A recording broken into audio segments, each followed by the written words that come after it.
देश और दुनिया की तमाम छोटी और बड़ी खबरों के लिए हमारे चैनल को सब्सक्राइब करना न भूलें और बेल का बटन जरूर दबाएं। नमस्कार दोस्तों, स्वागत है आपका देश लाइव में और आपके साथ मैं हूं आशिमा त्यागी। दोस्तों, कल्पना कीजिए आप जिंदा हैं, सांस ले रहे हैं, टैक्स भरते हैं, लेकिन लोकतंत्र की नजर में आप अस्थायी रूप से संदिग्ध हैं। जब तक आप अपनी नागरिकता का प्रमाण नहीं देंगे तब तक आपका वोट सस्पेंड है। और यही हकीकत है, यही सच्चाई है राजस्थान की, जहां करीब 45 लाख लोगों को एएसडी यानी एब्सेंट शिफ्टेड डेड श्रेणी में डाल दिया गया है। गोविंद डोटासरा का आरोप है कि इन लोगों को वोट डालने से रोका जा रहा है जब तक वो खुद को साबित ना करते। सवाल उठता है कि क्या अब लोकतंत्र में वोट अधिकार डिफॉल्ट नहीं बल्कि शर्तों के अधीन सुविधा बनता जा रहा है?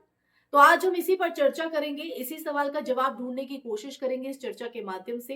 मैं चर्चा में आगे बढ़ूं उससे पहले आप लोगों से हमेशा की तरह अपील, इंसाफ की आवाज को बुलंद करने के लिए और सच्ची पत्रकारिता के लिए हमारा यानी देश लाइव का सहयोग करें। साथ ही डिस्क्रिप्शन में दिए गए लिंक को ओपन कर ज्वाइन बटन दबाकर आप हमसे यानी देश लाइव से सीधा जुड़ सकते हैं। दोस्तों, वापस आज की चर्चा पर लौटते हैं।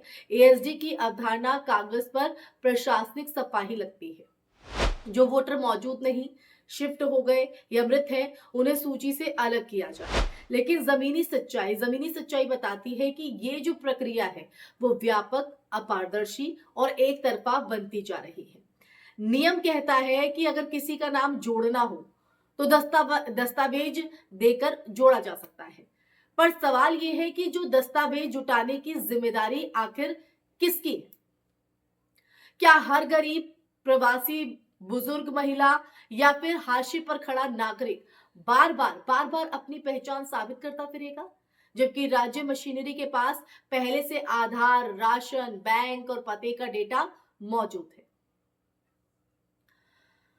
तो दोस्तों, ये जो चर्चा है वो आज की बेहद महत्वपूर्ण है और इसीलिए ये चर्चा बेहद जरूरी हो जाती है क्योंकि ये हमारे मत से जुड़ी है, हमारे उस वोट से जुड़ी है जिससे हम देश की दिशा और दशा तय करते हैं। ये बहस केवल राजस्थान तक सीमित नहीं है। गुजरात में कांग्रेस ने आरोप लगाया है कि हजारों जिंदा मुसलमानों को मृत घोषित कर उनके वोट काटने की साजिश सामने आई है। अगर ये सच है तो ये महज प्रशासनिक त्रुटि नहीं, ये लोकतंत्र पर एक सीधा हमला। वोट काटना किसी का अधिकार छीनना है और अगर ये चयनात्मक ढंग से हो रहा है तो ये सांप्रदायिक भेदभाव की श्रेणी में आता है। तो दोस्तों, इसलिए इस पर चर्चा करना जरूरी हो जाता है, ये सच जानना हमारे लिए जरूरी हो जाता है, क्योंकि जिस तरह से हम देखते हैं कि बार बार इस तरह की तस्वीर या बार बार इस तरह के मामले सामने आते हैं जहां पर एक समुदाय के लोगों को टारगेट किया जाता है, उनके वोट काट दिए जाते हैं। अब यहाँ पर एक जो पैटर्न है वो उभरता है, जहां वोटर लिस्ट की शुद्धता के नाम पर संदिग्धीकरण, जी हाँ, संदिग्धीकरण, सस्पिशन को नीति बना दिया गया है। गरीब और अल्पसंख्यक इन समुदायों पर दस्तावेज का बोझ ज्यादा पड़ता है। प्रवासी मजदूर, शहरी झुग्गियों में रहने वाले या फिर किराए के घरों में रहने वाले लोग अक्सर शिफ्टेड घोषित कर दिए जाते हैं। सवाल है कि क्या राज्य उनके पीछे जाता है या उन्हें सूची से बाहर कर देता है? अगर हम देखें कानूनन तौर पर तो कानूनन मताधिकार मौलिक लोकतांत्रिक अधिकार है। चुनाव आयोग की जो भूमिका है वो वोटर को जोड़ने की होनी चाहिए, ना कि बाहर करने की, उन्हें तोड़ने की। अंतरराष्ट्रीय लोकतांत्रिक मानकों में एक्सक्लूजन एरर यानी कि किसी पात्र वोटर का बाहर हो जाना इंक्लूजन एरर से कहीं ज्यादा गंभीर माना जाता है, क्योंकि एक अवैध वोट लोकतंत्र को कमजोर करता है, लेकिन एक वैध वोट का कटना लोकतंत्र को खोखला कर देता है। समझ रहे हैं आप? खोखला। इस पूरे विवाद में आप देखिए, इस पूरे विवाद में पारदर्शिता का अभाव सबसे बड़ा संकट है, सबसे बड़ा संकट। एएसडी में डाले गए 45 लाख लोगों की सूची कैसे बनी, किन मानकों पर? क्या घर घर सत्यापन हुआ? क्या नोटिस दिया गया? क्या आपत्ति का पर्याप्त समय मिला? और देखिए सबसे अहम इन सब चीजों में सबसे अहम कि क्या इस प्रक्रिया की स्वतंत्र ऑडिट हुई? अगर जवाब अस्पष्ट है तो आशंका स्वाभाविक है। अब राजनीतिक आरोप प्रत्यारोप से ऊपर अगर हम उठकर देखें तो जो दाव है उस दाव पर विश्वास है, चुनावी प्रक्रिया पर नागरिक का भरोसा। जब नागरिक को लगे कि उसका वोट सुरक्षित नहीं तो लोकतंत्र कमजोर पड़ता है। और यही कारण है कि दुनिया भर में वोटर्स जो है, वोटर रोल रिवीजन सबसे संवेदनशील प्रक्रिया मानी जाती है, जिसमें न्यूनतम बहिष्कीकरण और अधिकतम समावेशन का जो सिद्धांत है वो लागू होता है।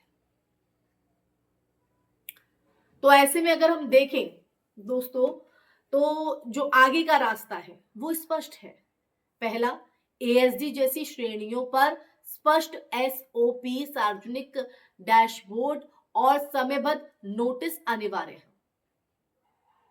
समझ रहे हैं? नोटिस अनिवार्य हो।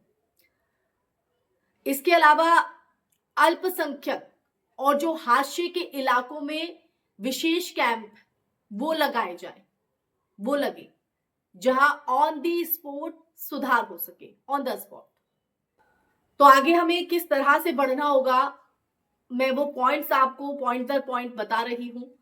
अब हमारे तीसरे पॉइंट पर आते हैं। राज्य के पास जो मौजूद डेटा है उसी के बात करें तो आधार, राशन बैंक, ये तमाम वो मौजूद डेटा से सक्रिय सत्यापन हो, नागरिक पर बोझ ना डाला जाए, यानी किसी भी तरह का प्रेशर ना हो,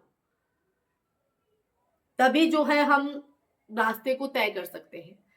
और आखिरी पॉइंट की पूरी जो प्रक्रिया है उस पूरी प्रक्रिया की स्वतंत्र निगरानी और पोस्ट रिवीजन ऑडिट हो। इससे रास्ता कहीं ना कहीं स्पष्ट हो जाता है दोस्तों। तो हमने समाधान भी बताया, हमने बताया कि किस तरह से यहाँ पर जो हमारा मत है उसको चुराया जा रहा है, उसको करने का हक जो है वो छीना जा रहा है। तो अंत में एक सीधा सवाल कि क्या हम उस लोकतंत्र को स्वीकार करेंगे जहां नागरिक को पहले साबित करना पड़े कि वो जिंदा है तभी उसे वोट मिलेगा? अगर जवाब नहीं है तो ये सिर्फ राजस्थान या गुजरात का मुद्दा नहीं, ये भारत के लोकतंत्र की आत्मा का सवाल है। क्योंकि वोट अगर शर्तों में बंट गया तो लोकतंत्र में बिखर जाएगा। इसी के साथ इस चर्चा में फिलहाल के लिए बस इतना ही दोस्तों। ये चर्चा आपको कैसी लगी कमेंट सेक्शन में कमेंट करके जरूर बताइएगा। इस वीडियो को ज्यादा से ज्यादा शेयर कीजिएगा, हमारे चैनल देश लाइव को सब्सक्राइब कीजिएगा। फिर हाजिर होगा देश लाइव ऐसा ही सच का संवाद लेकर। तब तक के लिए हमारे चैनल को ज्यादा से ज्यादा सहयोग कीजिए। अपना ख्याल रखिए। नमस्कार, जय हिंद।